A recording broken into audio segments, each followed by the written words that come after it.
Hi, I'm Jan Kowalski with Green Slate I Incorporated, and this is a live interactive show on CanTV Channel 21. We're also streaming live at cantv.org/hotline. And tonight we're going to be discussing my favorite subject, and it's called losing. So for the next 25 minutes, you're welcome to participate in the discussion by calling in with any question or comment to the number that's displayed on your screen. And I'm Jan Kowalski with Green Slate I Incorporated.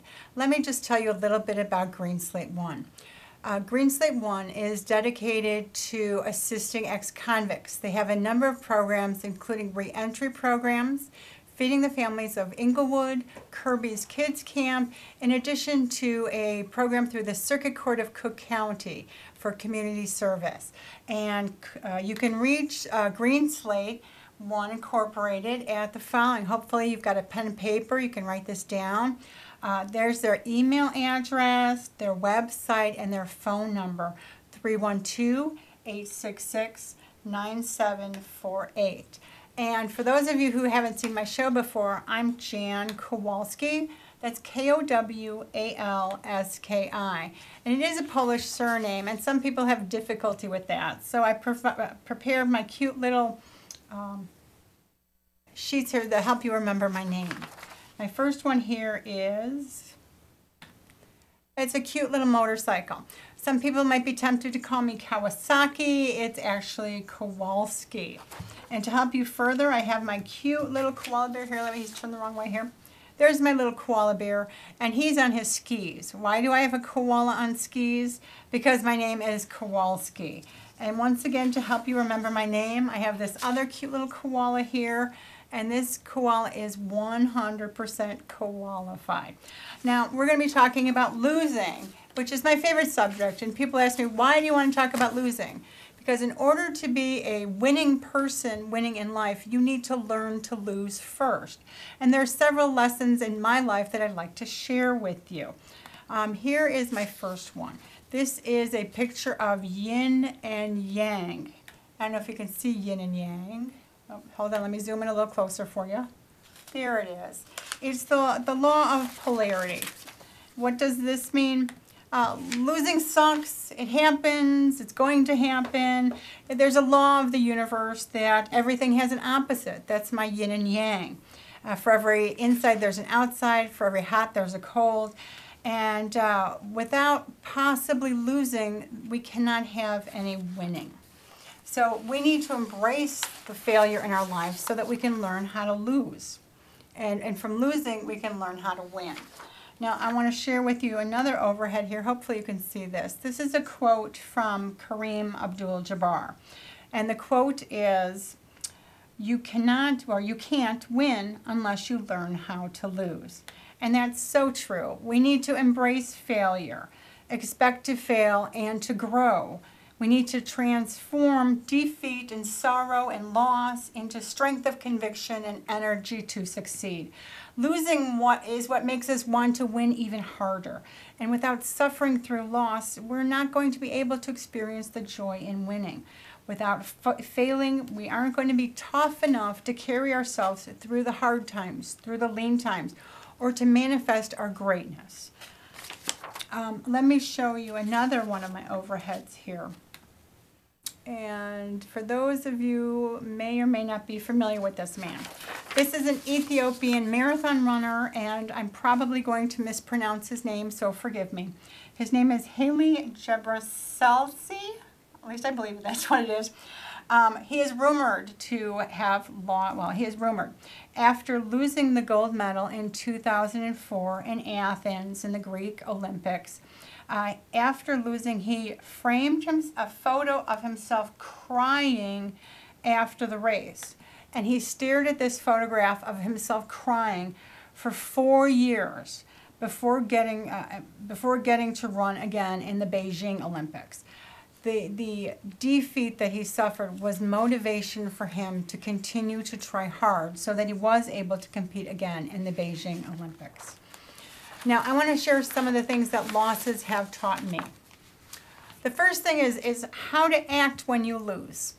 It's always easy to be regal when you're the winner, but how are you supposed to act when you're the loser?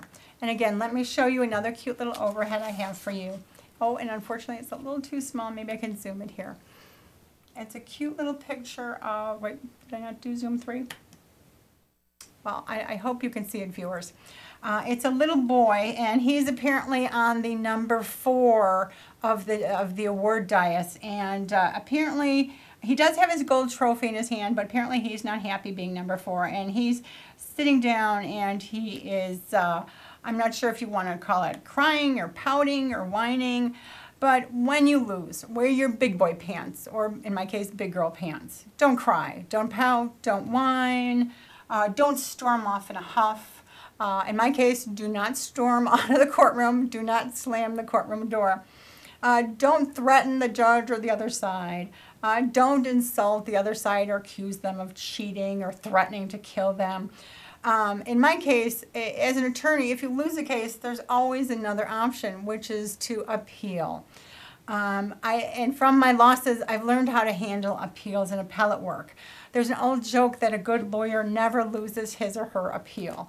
Well, I want to bring the same thing home to you. Even though you might have lost and been number 4 in that race, just remember that there will be another race, and maybe in that race, after suffering through defeat, you'll be able to be number 1 on that ceremony platform. And so that was lesson number 1, how to act when you lose. The other side of how to act when you lose is how not to act when you win. So let me show you this cute little photo I have here. This is a picture of 2 dogs being walked on the street, and one of the dogs has got a cute little collar. Apparently he had some medical issue and he has a collar on his head. And the other dog, the dog is saying, is it just me or is the dog on the left gloating? And I have this slide in here to teach you what not to do when you win. And I know Mr. Sistrunk's out there with his baseball buddies. And Mr. Sistrunk, when you win, do not gloat. It's just not okay. It's unsportsmanlike to gloat. If you win or if you lose, go out there and shake hands with the other side because they also played a good game. I don't like party dances. I don't like high fives. To me, that's gloating. And I know we've got professional football, and I know those quarterbacks do their cute little party dance in the end zone, but if you ask me, it's just too much. At this point, I am not a fan of the New England Patriots. Let me tell you why. I read a story in the newspaper the other day about apparently the team now has a dilemma. Their stadium is not big enough to display all of their awards, I guess, banners, and they're looking for to expand their I guess, stadium to house all these wonderful events. If you ask me, that sounds like gloating, and it's unsportsmanlike. And if you're going to lose, you have to also learn how to win. Part of winning is not gloating. And moving on. I'd like to remind you that this is a live interactive show, and you're free to call in by calling the number displayed at your screen. And you're watching Green Slate I Incorporated on CanTV Channel 21, cantv.org/hotline. And today's discussion is about losing and our experiences from losing. So please give us a call and join in the discussion by calling the number that's displayed on your screen. Let me share with you another anecdote. Because we've lost, and sometimes it's losing a mate, sometimes losing a spouse, losing a girlfriend. Because sometimes we've lost in life, sometimes the natural tendency is to be afraid to jump back in that water. Well, let me tell you, it's important to not let losing affect us to the extent that it stops us from going on and overcoming it. Sometimes attorneys especially are like, well, I've won my last 60 cases. I'm not going to take a loser. Well, guess what? There's always 2 sides to a coin, and especially attorneys should not be fearful to take the losing side because there is honor in loss. And let me tell you a story of mine. I represented a wife, and her husband had, for any number of years, received annual bonuses from the company. And these annual bonuses were received in February of the year following. Unfortunately, my lady was getting divorced in August, so I went up on appeal. The trial court says, no, she's not entitled to any portion of the bonus in that year. It didn't matter that she was married for 8 months out of the 12 months out of the year. So I took this up on appeal, and guess what? I lost on appeal. Yes, the trial court was affirmed, and they found that it was a mere expectancy because it had not been earned yet. This is now prevailing law in Illinois. The case is In Re Marriage of Wendt, W-E-N-D-T, if you want to look it up. But for my purposes, I lost at the trial court, and I lost on appeal. I did create some really great law, but more importantly, for purposes of my losing argument today, even though I lost in front of the trial court judge to this day knows me and likes me and thinks of me fondly. So I might have lost one case, but I certainly didn't win the war. I mean, lose the war.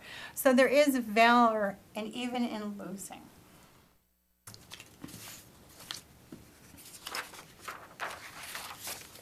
Let me show you my next slide. My next slide is caution, use the golden rule. Never forget to use the golden rule. You need to treat the other side as you would treat yourself. Even though you're the loser and the case, you might be tempted to blame the other side, claim that they cheated, etc. Don't do that. Please, just remember, treat them how you'd want to be treated. That's why I like to encourage baseball players, keep shaking hands of the other team at the end of the game.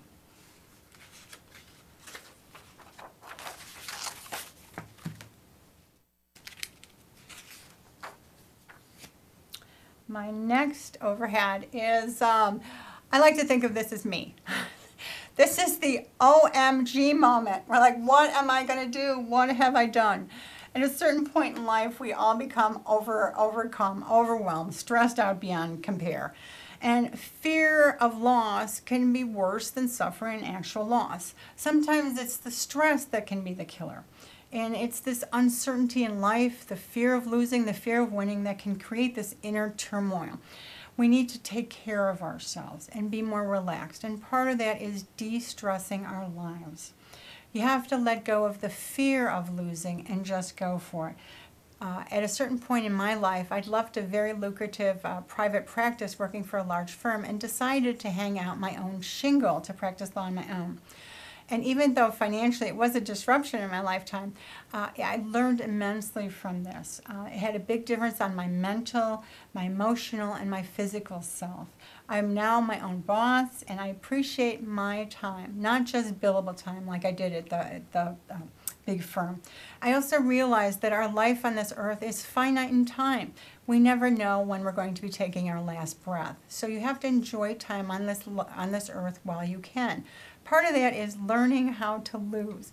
And I think we have a caller. Caller, do you have a comment or question about our discussion on losing?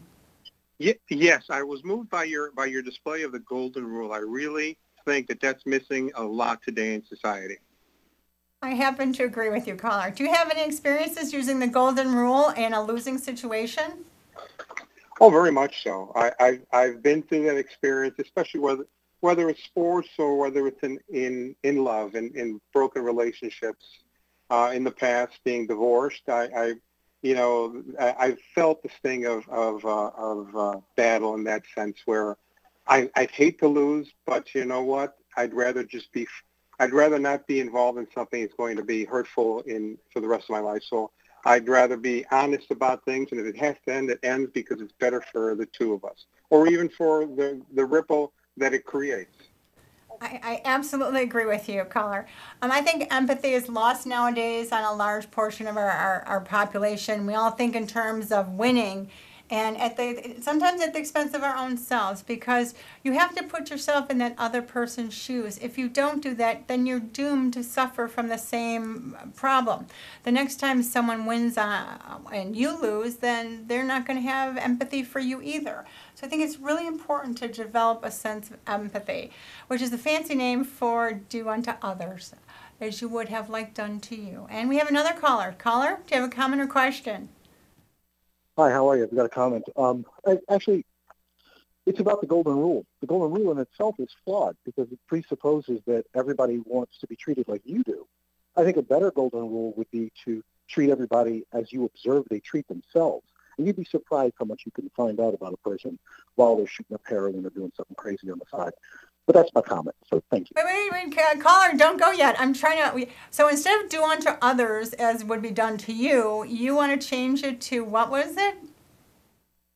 Oh, I think we lost our caller. Caller, do we have a caller there? Yes, I'm back. I'm back. I was talking to you before about the golden rule and about losing and winning. And you're right. You're right. The sting of defeat is terrible, but if you lose with compassion and understand that, you can always try again. Let's say running for office for any political office and losing.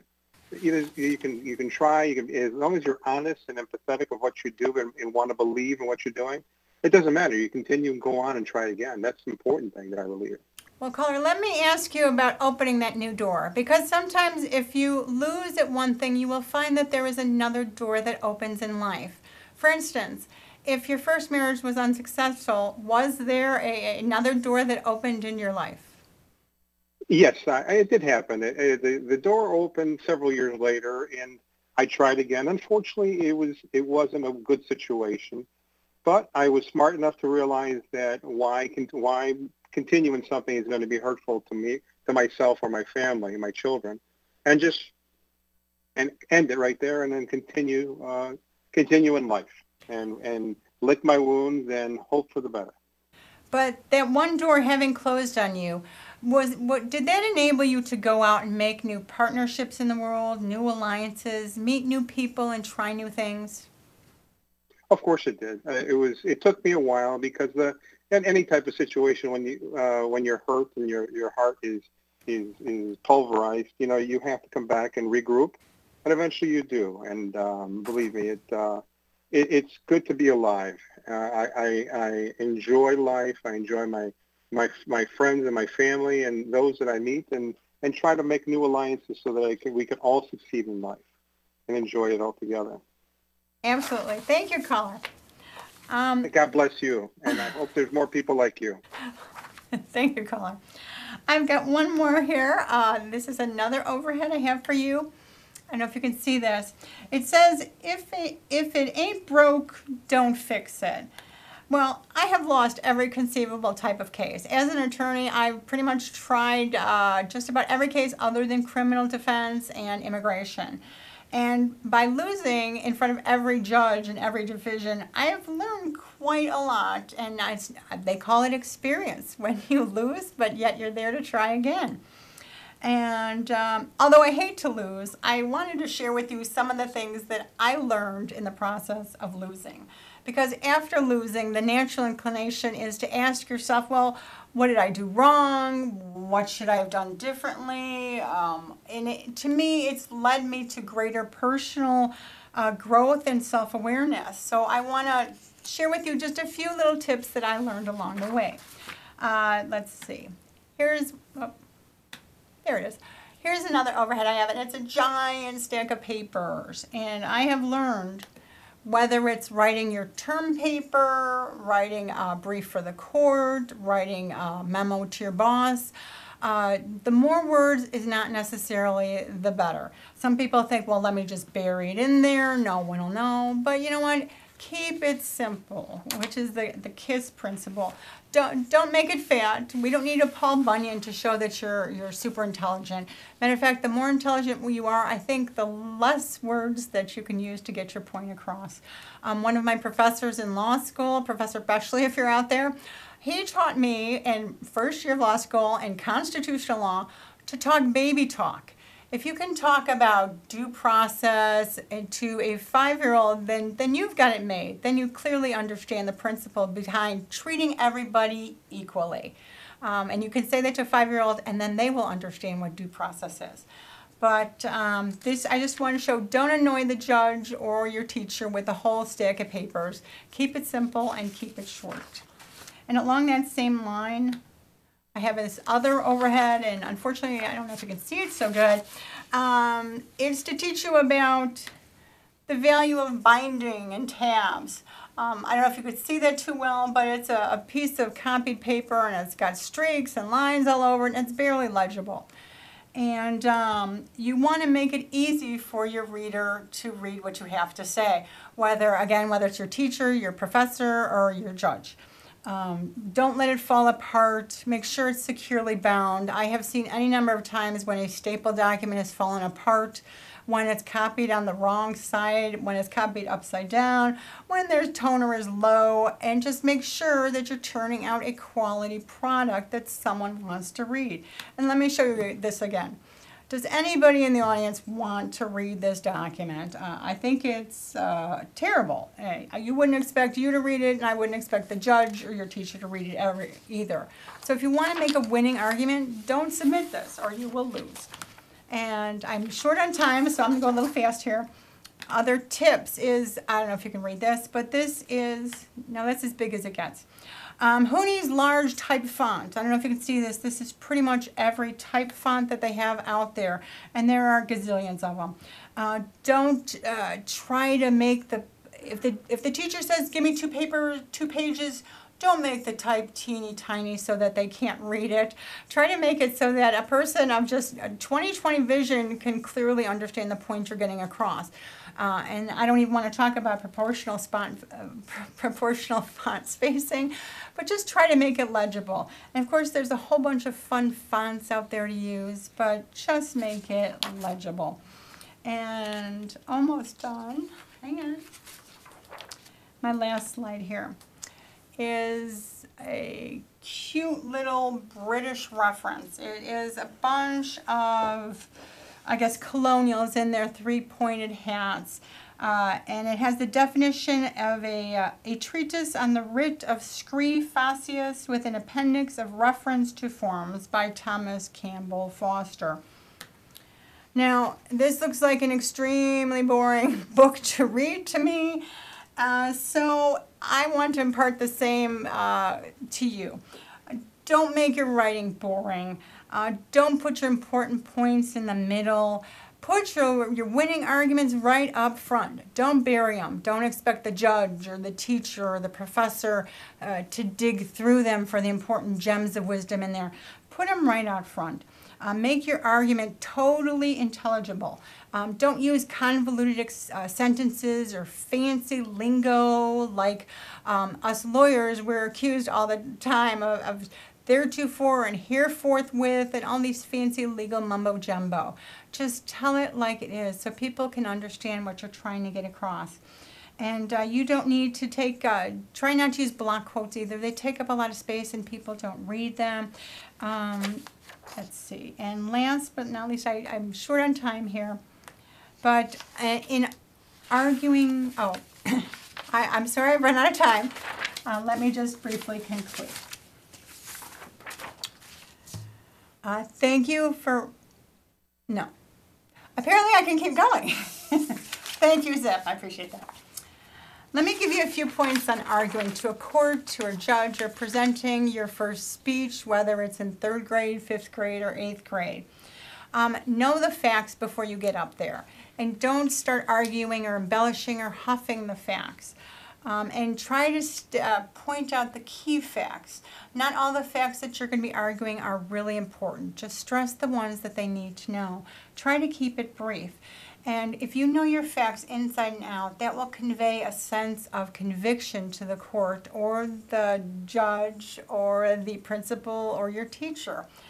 And don't argue the law because the judge usually knows the law already. Of course, you can apply the law to the facts, but don't argue the law. And if the judge or the principal or the professor or teacher starts asking you questions, don't cut them off. Just answer the questions and move along. And sometimes if the principal or teacher is really interested in a question, please make sure that you answer the question. Don't say, I'll get back to your question later. Just answer their question and move along. And don't argue with your teacher or the judge. And don't suggest that, once again, this is part of the sore loser. Don't suggest that the teacher is biased or unfair. Be a loser, but be a good loser. And in defeat, you can find victory. And I'm Jan Kowalski, and thank you for watching and participating in today's show. I'm here for Green Slate I, Inc. And tonight my technician and producer has been Ziff Sistrunk. Thank you, Ziff. And again, once again, we're remembering the family of Robert Cooley, who perished on the July 4th, 100 members of our city that were senselessly killed in random violence. And thank you, and have a good night.